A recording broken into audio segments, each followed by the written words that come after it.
and welcome to Study for You. Today in this video we are going to be discussed 8th class geography chapter number 6 human resources. These are the topics that we will discuss in this chapter: human resources, distribution of population, factor affecting the distribution of population, population change, composition of population. First of all, we will see the human resources. Human resources is the ultimate resource. एक ही है जी, एक ultimate resource है. Healthy, educated and motivated people develop resources as their requirement. इसनूं ultimate resource क्यों कहंदा जी? क्योंकि जो बाकी ਦੇ ਰਿਸੋਰਸਿਸ ਨੇ, ਨੈਚੁਰਲ ਰਿਸੋਰਸਿਸ, ਉਹਨਾਂ ਨੂੰ ਕੀ ਹੈ ਜੀ, ਹਿਊਮਨ ਆਪਣੀ ਨੀਡ ਦੇ ਅਕੋਰਡਿੰਗ ਮੋਡੀਫਾਈ ਕਰਕੇ ਉਹਨਾਂ ਦਾ ਜੀ ਯੂਜ਼ ਕਰਦੇ ਨੇ. ਇਸ ਲਈ ਅਸੀਂ ਇਹਨੂੰ ਕਹਿੰਦੇ ਹਾਂ ਜੀ ultimate resources and human resources. ਆਪਣੀ ਨੌਲੇਜ ਦੇ ਅਕੋਰਡਿੰਗ, ਐਜੂਕੇਸ਼ਨ ਦੇ ਅਕੋਰਡਿੰਗ ਇਹ ਕੀ ਨੇ ਜੀ, ਜੋ ਨੈਚੁਰਲ ਰਿਸੋਰਸਿਸ ਨੇ ਉਹਨਾਂ ਨੂੰ ਡਿਵੈਲਪ ਕਰਕੇ ਆਪਣੀ ਯੂਜ਼ਸ, ਨੀਡਸ ਨੂੰ ਸੈਟਿਸਫਾਈ ਕਰਦੇ ਨੇ. ਠੀਕ ਹੈ ਜੀ. ਤਾਂ ਜਿੰਨੇ ਕੀ ਹੈ ਜੀ well educated, well knowledgeable human ਹੋਣਗੇ ਤਾਂ ਉਹ ਕੀ ਹੈ ਜੀ ਉਨੀ ਵਧੀਆ ਯੂਜ਼ਸ ਨੈਚੁਰਲ ਰਿਸੋਰਸਿਸ ਦੀ ਕਰਨਗੇ. ਠੀਕ ਹੈ ਜੀ. ਇਸ ਲਈ ਜੋ ਹਿਊਮਨ ਰਿਸੋਰਸਿਸ ਨੇ ਉਹਨਾਂ ਦਾ ਕੀ ਹੈ ਜੀ better, healthy, educated and motivated ਹੋਣਾ ਬਹੁਤ ਜ਼ਿਆਦਾ ਜ਼ਰੂਰੀ ਹੈ. India government launched an scheme in 2015 Pradhan Mantri Kaushal विकास योजना aiming to train 1 crore people from 2016 to 2020. India the government ਨੇ, ਜਿਸ ਦੇ ਵਿੱਚ ਨਰਿੰਦਰ ਮੋਦੀ PM ਨੇ, ਉਹਨਾਂ ਨੇ 2015 ਦੇ ਵਿੱਚ ਇੱਕ ਸਕੀਮ ਲਾਂਚ ਕੀਤੀ, ਪ੍ਰਧਾਨ ਮੰਤਰੀ ਕੌਸ਼ਲ ਵਿਕਾਸ ਯੋਜਨਾ, ਜਿਸ ਦਾ ਏਮ ਕੀ ਸੀ ਜੀ 1 ਕਰੋੜ ਲੋਕਾਂ ਨੂੰ 2016 ਤੋਂ ਲੈ ਕੇ 2020 ਤੱਕ ਸਕਿੱਲ ਪ੍ਰੋਵਾਈਡ ਕਰਨੀ. ਠੀਕ ਹੈ ਜੀ. ਉਹਨਾਂ ਨੂੰ ਸਕਿੱਲਡ ਨੌਲੇਜ ਪ੍ਰੋਵਾਈਡ ਕਰਨੀ. ਠੀਕ ਹੈ ਜੀ. ਨੈਕਸਟ ਜੀ ਅਸੀਂ ਦੇਖਾਂਗੇ ਡਿਸਟਰੀਬਿਊਸ਼ਨ ਆਫ ਪਾਪੂਲੇਸ਼ਨ. ਜਿੱਦਾਂ ਕਿ ਜੀ ਅਸੀਂ ਬਾਕੀ ਰਿਸੋਰਸਿਸ ਦੇਖੇ, ਜੋ ਨੈਚੁਰਲ ਰਿਸੋਰਸਿਸ ਸੀਗੇ ਲਾਈਕ ਕੋਲ, ਪੈਟਰੋਲੀਅਮ, ਉਹ ਕੀ ਹੈ ਜੀ ਜੋ ਆਪਣਾ ਲਿਥੋਸਪੀਅਰ ਲੈਂਡ ਹੈ ਉਸ ਵਿੱਚ ਯੂਨੀਫਾਰਮਲੀ ਡਿਸਟਰੀਬਿਊਟਡ ਨਹੀਂ ਹੈਗੇ. ਠੀਕ ਹੈ ਜੀ. ਸਮਵੇਅਰ ਦੇਰ are in lot amount of natural resources and somewhere ਦੇਰ R note in much amount, they are very rare found. ਠੀਕ ਹੈ ਜੀ. ਕਿਤੇ ਕੀ ਨੇ ਜੀ ਬਹੁਤ ਜ਼ਿਆਦਾ ਮਾਤਰਾ ਵਿੱਚ ਪਾਏ ਜਾਂਦੇ ਨੇ ਐਂਡ ਕਿਤੇ ਕਿਤੇ ਕੀ ਨੇ ਜੀ ਇਹ ਬਹੁਤ ਘੱਟ ਮਾਤਰਾ ਵਿੱਚ ਪਾਏ ਜਾਂਦੇ ਨੇ. ਸੇਮ ਲਾਈਕ ਦੈਟ ਕੀ ਹੈ ਜੀ ਜੋ ਹਿਊਮਨ ਰਿਸੋਰਸਿਸ ਨੇ ਜਾਂ ਫਿਰ ਆਪਾਂ ਕਹਿ ਦਈਏ ਪਾਪੂਲੇਸ਼ਨ ਹੈ, ਉਹ ਕਿਸੇ ਏਰੀਆ ਦੇ ਵਿੱਚ ਤਾਂ ਬਹੁਤ ਹੀ ਜ਼ਿਆਦਾ ਡੈਂਸ ਹੈ ਐਂਡ ਕਿਸੇ ਏਰੀਆ ਦੇ ਵਿੱਚ ਕੀ ਹੈ ਜੀ ਉਹ ਬਹੁਤ ਜ਼ਿਆਦਾ ਡੈਂਸ ਨਹੀਂ ਹੈਗੀ, ਬਹੁਤ ਘੱਟ ਪਾਈ ਜਾਂਦੀ ਹੈ. About 90% people in the world lives in 30% land. ਜੋ ਆਪਣਾ ਲਿਥੋਸਪੀਅਰ ਮੀਨਸ ਲੈਂਡ ਵਾਲਾ ਸੋਲਿਡ ਪਾਰਟ ਹੈ, ਉਸ ਦੇ ਵਿੱਚ ਕੀ ਹੈ ਜੀ ਓਨਲੀ 30% ਲੈਂਡ ਦੇ ਵਿੱਚ 90% ਜੋ ਪਾਪੂਲੇਸ਼ਨ ਹੈ ਵਰਲਡ ਦੀ ਉਹ ਕੀ ਹੈ ਜੀ ਰਹਿ ਰਹੀ ਹੈ. Mostly populated areas are South East Asia, Europe and North America. ਇਹ ਉਹ ਏਰੀਆਜ਼ ਨੇ ਜਿਹੜੇ ਕਿ 30% ਵਿੱਚ ਆਉਂਦੇ ਨੇ, ਮੀਨਸ ਬਹੁਤ ਹੀ ਜ਼ਿਆਦਾ ਪਾਪੂਲੇਟਡ ਨੇ. 60% ਪਾਪੂਲੇਸ਼ਨ ਲਿਵਸ ਓਨਲੀ ਇਨ 10 ਕੰਟਰੀਜ਼. ਜੋ ਆਪਣੇ ਵਰਲਡ ਦੀ 60% ਪਾਪੂਲੇਸ਼ਨ ਹੈ ਉਹ ਸਿਰਫ ਕੀ ਹੈ ਜੀ 10 ਕੰਟਰੀਆਂ ਦੇ ਵਿੱਚ ਰਹਿ ਰਹੀ ਆ, ਜਿੱਦਾਂ ਕਿ ਚਾਈਨਾ, ਇੰਡੀਆ, USA. ਇਹ ਕੀ ਹੈ ਜੀ ਟੋਪ ਮੋਸਟ ਪਾਪੂਲੇਟਡ ਕੰਟਰੀਜ਼ ਨੇ ਇਨ ਦਾ ਵਰਲਡ. ਠੀਕ ਹੈ ਜੀ. Average density of population is 382 square kilometre. ਠੀਕ ਹੈ, ਪਰ ਪਰਸਨ ਹੈਗੀ ਹੈ ਜੀ ਇਨ ਇੰਡੀਆ ਐਂਡ 51 ਪਰਸਨ ਪਰ ਸਕੁਏਅਰ ਕਿਲੋਮੀਟਰ ਇਨ ਦਾ ਵਰਲਡ. ਕੀ ਹੈ ਜੀ ਇੰਡੀਆ ਦੇ ਵਿੱਚ ਪਾਪੂਲੇਸ਼ਨ ਡੈਂਸਿਟੀ ਕਿੰਨੀ ਹੈ ਜੀ ਵੀ 1 ਸਕੁਏਅਰ ਕਿਲੋਮੀਟਰ ਜੋ ਇੱਕ ਸਕੁਏਅਰ ਬਣ ਗਿਆ, ਮੀਨਸ 1 ਕਿਲੋਮੀਟਰ ਇੱਧਰ 1 ਕਿਲੋਮੀਟਰ ਇੱਧਰ, ਐਂਡ ਇਹ ਇੱਕ ਕੀ ਹੈ ਜੀ ਬਾਕਸ ਬਣ ਗਿਆ 1 ਸਕੁਏਅਰ ਕਿਲੋਮੀਟਰ ਦਾ। ਇਸ ਵਿੱਚ ਕੀ ਹੈ ਜੀ 382 ਪਰਸਨ ਰਹਿ ਰਹੇ ਨੇ। ਇਹ ਕੀ ਹੈ ਜੀ ਇੰਡੀਆ ਦੀ ਪੋਪੂਲੇਸ਼ਨ ਡੈਂਸਿਟੀ ਹੈ।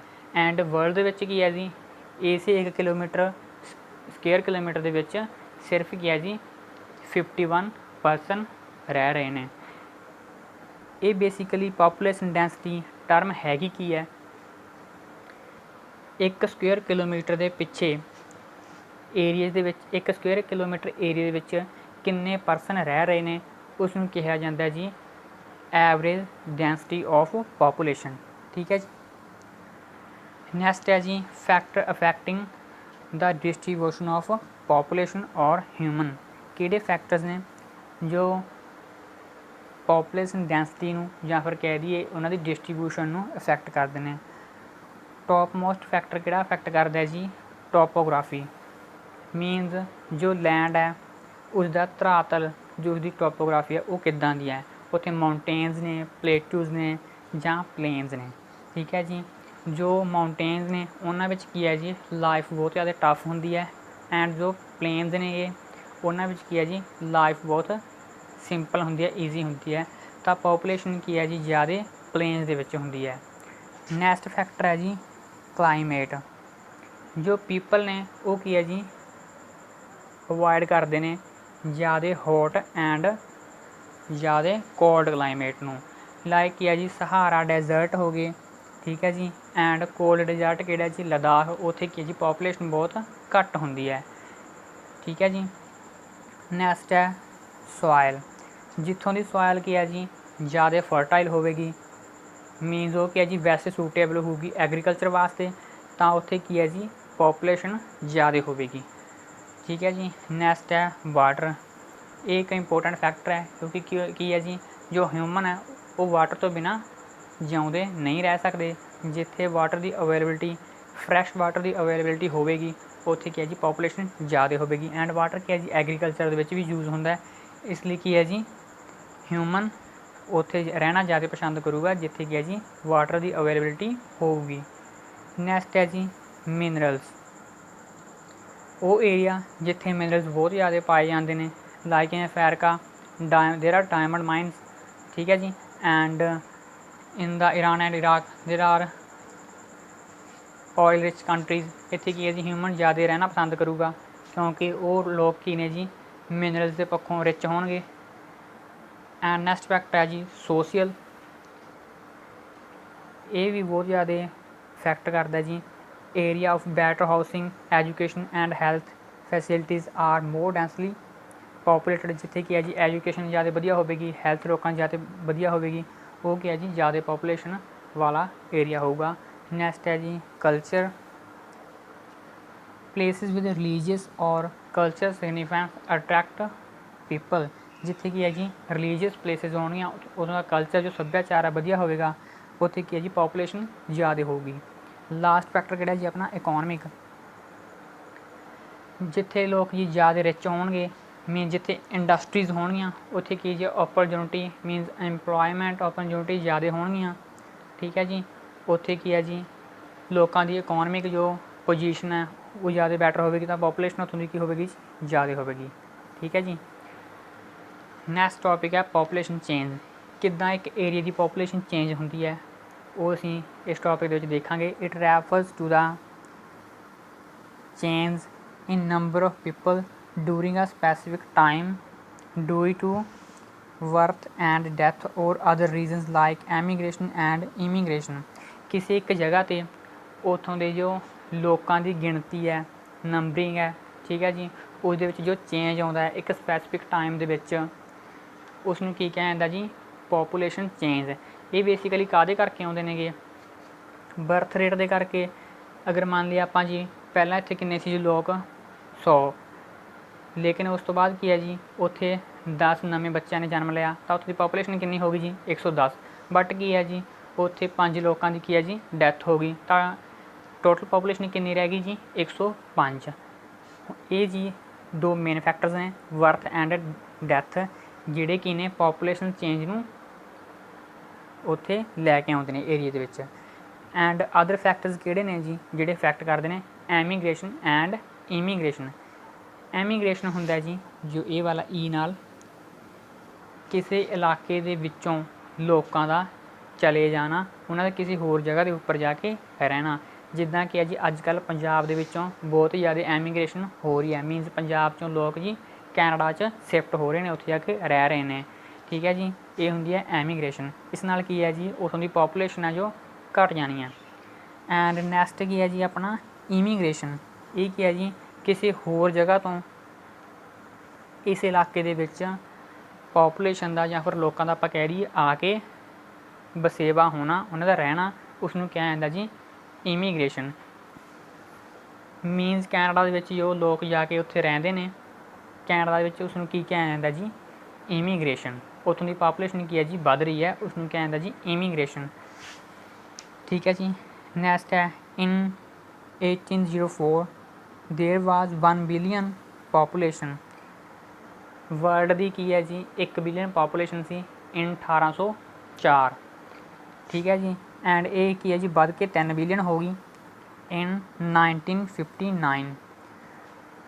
ਠੀਕ ਹੈ ਜੀ, ਐਂਡ 6 ਬਿਲੀਅਨ ਪਾਪੂਲੇਸ਼ਨ ਹੋ ਗਈ ਜੀ ਇਨ 1999।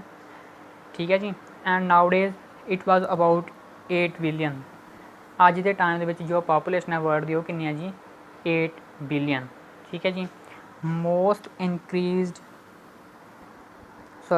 population increase due to increase in natural growth rate। ਜੋ ਪਾਪੂਲੇਸ਼ਨ ਹੈ ਕਿਸੇ ਏਰੀਏ ਦੀ ਕਿਸੇ ਕੰਟਰੀ ਦੀ ਉਹ ਕੀ ਹੈ ਜੀ ਨੈਚੁਰਲ ਗਰੋਥ ਰੇਟ ਦੇ ਕਾਰਨ ਇਨਕਰੀਜ਼ ਹੋ ਰਹੀ ਹੈ। ਨੈਚੁਰਲ ਗਰੋਥ ਰੇਟ ਹੁੰਦਾ ਕੀ ਹੈ ਜੀ, ਇਹ ਹੀ ਹੁੰਦਾ difference between the death rate and birth rate. Let ਮੰਨ ਕੇ ਚੱਲੋ ਇੱਕ ਇਲਾਕਾ ਹੈ, ਉਸ ਵਿੱਚ ਕੀ ਹੈ ਜੀ 10 ਲੋਕਾਂ ਦੀ ਡੈਥ ਹੋਈ। ਠੀਕ ਹੈ ਜੀ, ਬਟ ਉੱਥੇ ਕੀ ਹੈ ਜੀ 20 ਨਵੇਂ ਬੱਚਿਆਂ ਨੇ ਜਨਮ ਲਿਆ, ਤਾਂ ਉਸ ਦਾ ਨੈਚੁਰਲ ਗਰੋਥ ਰੇਟ ਕੀ ਹੋਊਗਾ ਜੀ 20 - 10 ਕੀ ਆਇਆ ਜੀ 10। ਤਾਂ ਉੱਥੇ ਕੀ ਹੈ ਜੀ ਉੱਥੋਂ ਦੀ 10 ਜੋ ਹੈ ਜੀ ਪਾਪੂਲੇਸ਼ਨ ਵੱਧ ਗਈ, ਤਾਂ ਨੈਚੁਰਲ ਗਰੋਥ ਰੇਟ ਕੀ ਹੈ ਜੀ 10। Migration is also a factor to change population। it is of two types, immigration and emigration। ਜਿਹੜੇ ਮੈਂ ਤੁਹਾਨੂੰ ਦੱਸ ਚੁੱਕਿਆ। ਜੋ ਇਮੀਗ੍ਰੇਸ਼ਨ ਐਂਡ ਐਮੀਗ੍ਰੇਸ਼ਨ ਦੋ ਫੈਕਟਰਸ ਨੇ, ਇਹਨਾਂ ਨੂੰ ਦੋਵਾਂ ਨੂੰ ਕੀ ਕਿਹਾ ਜਾਂਦਾ ਜੀ ਮਾਈਗ੍ਰੇਸ਼ਨ। ਮੀਨਸ ਇੱਕ ਕੰਟਰੀ ਤੋਂ ਦੂਸਰੀ ਕੰਟਰੀ ਵਿੱਚ ਜਾ ਕੇ ਜੋ ਵਸੇਬਾ ਹੁੰਦਾ, ਠੀਕ ਹੈ ਜੀ, ਉਸ ਨੂੰ ਕਿਹਾ ਜਾਂਦਾ ਜੀ ਮਾਈਗ੍ਰੇਸ਼ਨ। ਇਸ ਨਾਲ ਵੀ ਪਾਪੂਲੇਸ਼ਨ ਦਾ ਜੋ ਚੇਂਜ ਹੁੰਦਾ। ਨੈਕਸਟ ਹੈ ਜੀ patterns of population change. Means ਉਸਦਾ ਪੈਟਰਨ ਕੀ ਹੈ, ਕਿਸ ਤਰੀਕੇ ਨਾਲ ਪਾਪੂਲੇਸ਼ਨ ਚੇਂਜ ਹੋ ਰਹੀ ਹੈ, ਬਹੁਤ ਜ਼ਿਆਦਾ ਰੈਪਿਡਲੀ ਹੋ ਰਹੀ ਹੈ ਜਾਂ ਫਿਰ ਸਲੋ ਹੋ ਰਹੀ ਹੈ।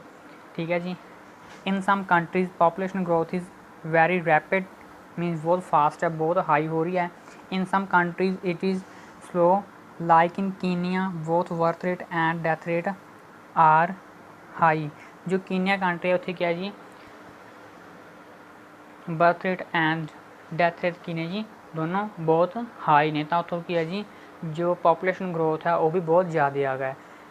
And some countries like UK have population growth rate ਕੀ ਹੈ ਜੀ ਬਹੁਤ ਜ਼ਿਆਦਾ ਘੱਟ ਹੈ, ਸਲੋ ਹੈ। ਠੀਕ ਹੈ ਜੀ,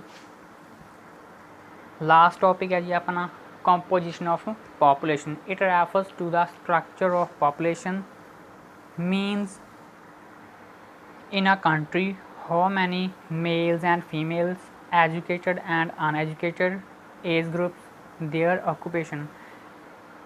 composition of population basically ਹੁੰਦੀ ਕੀ ਹੈ ਜੀ ਉਹਨਾਂ ਦੀ ਸਟਰਕਚਰ, ਮੀਨਸ ਉੱਥੇ ਕਿਸ ਤਰ੍ਹਾਂ ਦੇ ਲੋਕ ਰਹਿ ਰਹੇ ਨੇ, ਵੀ ਕਿੰਨੇ ਉੱਥੇ ਫੀਮੇਲਸ ਨੇ ਐਂਡ ਕਿੰਨੇ ਉੱਥੇ ਮੇਲਸ ਨੇ, ਕਿੰਨੇ ਲੋਕ ਪੜ੍ਹੇ ਲਿਖੇ ਨੇ, ਕਿੰਨੇ ਲੋਕ ਨੇ ਜੀ ਅਨਪੜ੍ਹ ਨੇ, ਐਂਡ ਉਹਨਾਂ ਦੇ ਅਲੱਗ-ਅਲੱਗ ਏਜ ਗਰੁੱਪ ਦੇ ਅਕੋਰਡਿੰਗ ਕਿੰਨੇ ਉੱਥੇ ਕੀ ਨੇ ਜੀ ਓਲਡਰ ਪੀਪਲ ਨੇ, ਕਿੰਨੇ ਯੰਗ ਨੇ। ਠੀਕ ਹੈ ਜੀ, ਐਂਡ ਉਹਨਾਂ ਦੀ ਆਕੂਪੇਸ਼ਨ ਕੀ ਹੈ, ਮੀਨਸ ਉੱਥੋਂ ਦੇ ਕਿੰਨੇ ਲੋਕ ਇੰਡਸਟਰੀ ਦੇ ਵਿੱਚ ਕੰਮ ਕਰ ਰਹੇ ਨੇ। ਠੀਕ ਹੈ ਜੀ, ਕਿੰਨੇ ਐਗਰੀਕਲਚਰ 'ਤੇ ਡਿਪੈਂਡ ਕਰਦੇ ਨੇਗੇ। ਇਹ ਸਾਰਾ ਕੀ ਹੈ ਜੀ ਕੰਪੋਜੀਸ਼ਨ ਆਫ ਪਾਪੂਲੇਸ਼ਨ। ਸੋ ਅੱਜ ਦੇ ਇਸ ਲੈਕਚਰ ਵਿੱਚ ਅਸੀਂ ਡਿਸਕਸ ਕੀਤਾ ਜੀ human sources, distribution of population, factor affecting the distribution of population, ਕਿਹੜੇ ਕਿਹੜੇ ਜੀ? Topography, climate, soil, water, minerals, social, cultural, economic. Population ਦਾ ਚੇਂਜ ਕਿਉਂ ਹੁੰਦਾ? Birth rate and death rate ਦੇ ਕਰਕੇ, ਐਂਡ ਮਾਈਗ੍ਰੇਸ਼ਨ ਕਰਕੇ, ਜਿਹੜੀ ਕਿ ਦੋ ਤਰ੍ਹਾਂ ਦੀ ਹੁੰਦੀ ਹੈ, ਇਮੀਗ੍ਰੇਸ਼ਨ ਐਂਡ ਐਮੀਗ੍ਰੇਸ਼ਨ। ਠੀਕ ਹੈ ਜੀ। ਪੈਟਰਨ ਆਫ ਪੋਪੂਲੇਸ਼ਨ, ਬਹੁਤ ਹੀ ਜ਼ਿਆਦਾ ਜਲਦੀ ਚੇਂਜ ਹੋ ਰਹੀ ਹੈ ਪੋਪੂਲੇਸ਼ਨ, ਜਾਂ ਫਿਰ ਕੀ ਹੈ ਜੀ, ਬਹੁਤ ਸਲੋ ਹੈ। ਐਂਡ ਲਾਸਟ ਟੋਪਿਕ ਆਪਣਾ ਸੀਗਾ ਜੀ ਕੰਪੋਜੀਸ਼ਨ, ਕਿਸ ਤਰ੍ਹਾਂ ਦੀ ਪੋਪੂਲੇਸ਼ਨ ਹੈ, ਮੇਲ, ਫੀਮੇਲ, ਐਜੂਕੇਟਡ, ਅਨਐਜੂਕੇਟਡ, ਉਹਨਾਂ ਦੀ ਓਕੂਪੇਸ਼ਨ ਕੀ ਹੈ। ਠੀਕ ਹੈ ਜੀ। ਸੋ ਆਈ ਹੋਪ ਤੁਹਾਨੂੰ ਇਹ ਲੈਕਚਰ ਬੜੀ ਚੰਗੀ ਤਰ੍ਹਾਂ ਸਮਝ ਆਇਆ ਹੋਵੇਗਾ। So thanks for watching this video. God bless you all.